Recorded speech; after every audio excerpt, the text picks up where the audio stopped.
एक चुटकी सिंदूर की कीमत तुम क्या जानो रमेश बाबू। ईश्वर का आशीर्वाद होता है एक चुटकी सिंदूर। हर औरत के घर का ताज होता है एक चुटकी सिंदूर। सुहागन के घर का सुहागन के घर का ताई ताई ताई तुला मी इथे कशासाठी बसून ठेवलेलं?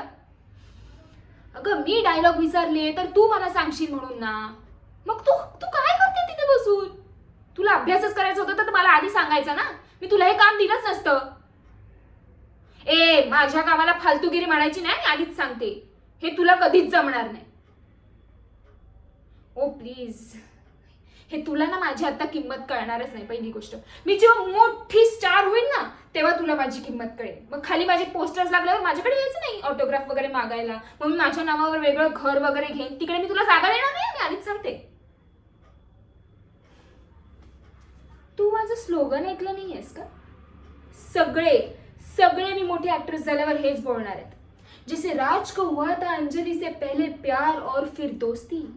सॉरी, जैसे राज को हुई थी अंजलि से पहले दोस्ती और फिर प्यार, मीच आहे म्हणजे जोईच आहे महाराष्ट्राची सगळ्यात मोठी सुपरस्टार.